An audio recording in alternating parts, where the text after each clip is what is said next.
Thank you very much, Madam Speaker, and it is indeed an honour and a privilege to rise once again today in this House and address the concerns of my constituents in Perth, Wellington, and indeed Canadians across this country. And before I get into the meat of my discussion, I do want to note to the Chair that I'll be splitting my time with my dear colleague, the Honourable Member for South Shore St. Margaret's. I think it's appropriate that we as a Conservative opposition are debating this Opposition Day motion today. Today is the last opportunity that we as an opposition can bring forward an Opposition Day motion. And we are focusing on the issues that we've been hearing about from constituents for the past year and before. These are the issues that we've been raising time and time again in this House, in question period, and the issues that we are hearing time and time again from constituents in our ridings across this country. The cost of living, the cost of everyday essentials keep going up. And we hear this from constituents who are struggling with home heating, with groceries, with the cost of putting money or gas in their gas tanks. I've been receiving emails and phone calls daily, hourly, by the minute basically, from constituents sharing with me their concerns. Sam from Arthur wrote me a heartbreaking email about how she and her husband, a carpenter, are nearing retirement. And they're struggling. They're struggling to get by. In her email, she wrote this: "Balancing a budget was incredibly difficult before COVID, but now it is beyond me. Speaking for myself, basic essential groceries absorb at least half of my income.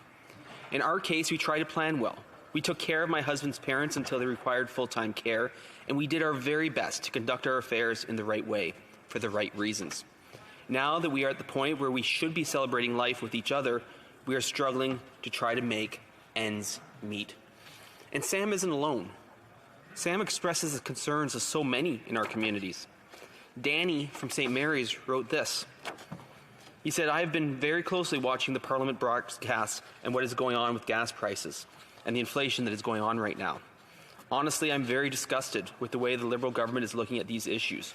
I'm disgusted with the way the Liberal government continues to misinform, evade, and deflect on every single issue.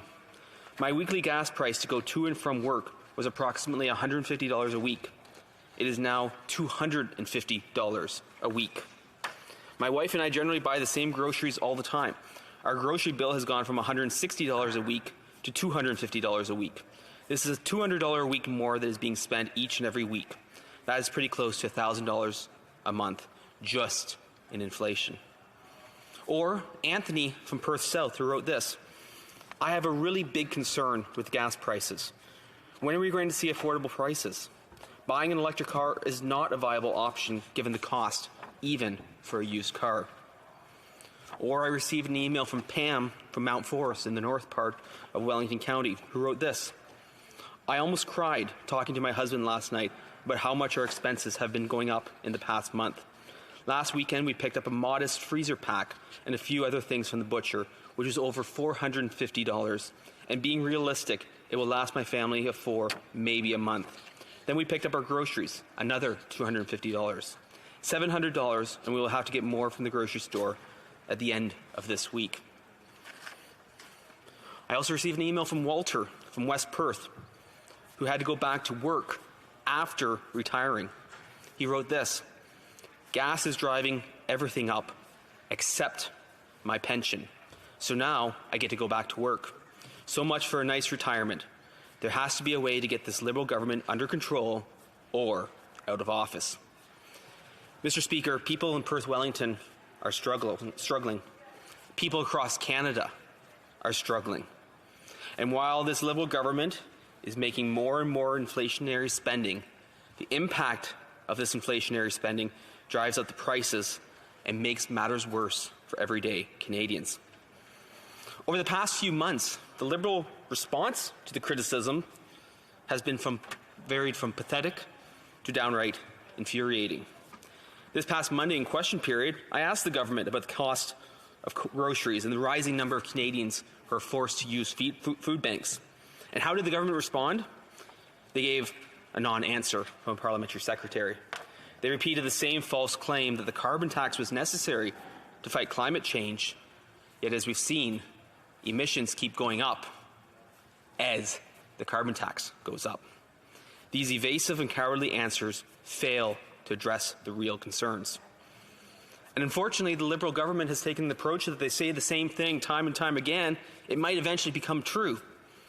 But the fact is, it's not. The carbon tax has the impact of driving up the costs of growing, processing, and transporting food, making it more expensive for farmers and farm families and Canadians across the country who are trying to feed their families.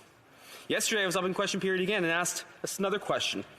I got an evasive answer. Instead of getting a response from the Prime Minister or Minister of Finance, I received a response from a different minister who took the opportunity to boast about the money that went out for CERB. But what she had neglected to acknowledge was that the day before, the Auditor General reported that nearly $13.4 billion with a B, had gone out in overpayments or to those who were ineligible or to people that should be investigated further.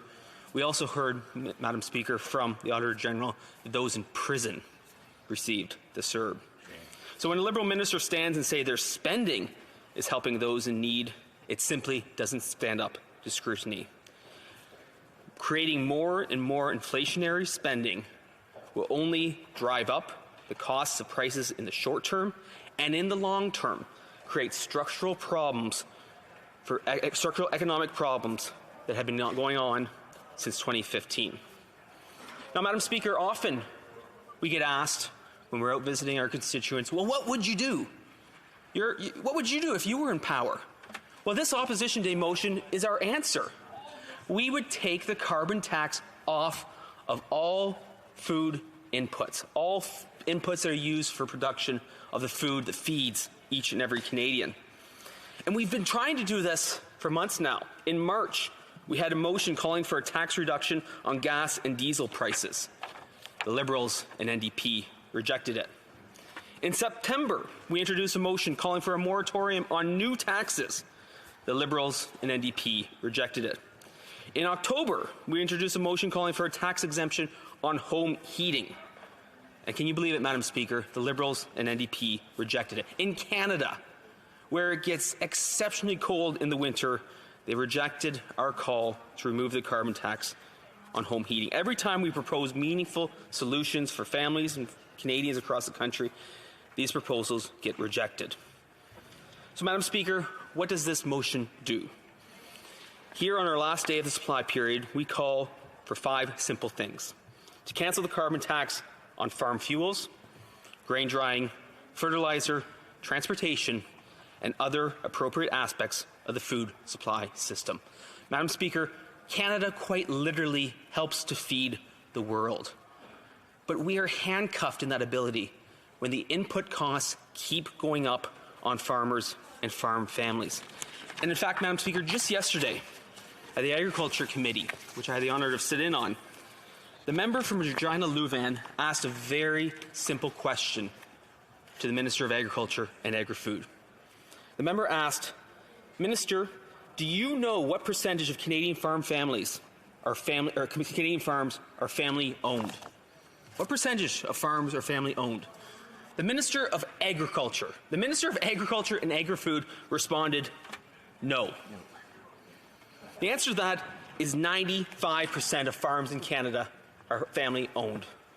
Farm families feed families across Canada.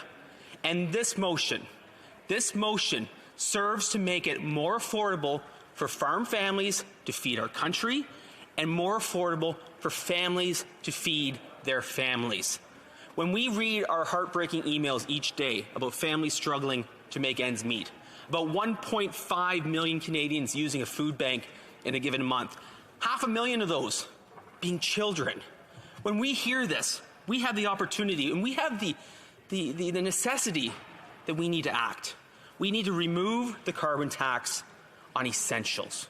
We need to remove the carbon tax on what it takes to feed our country.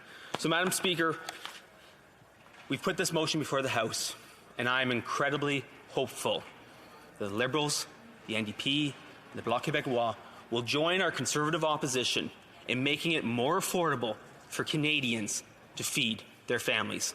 Thank you, Madam Speaker.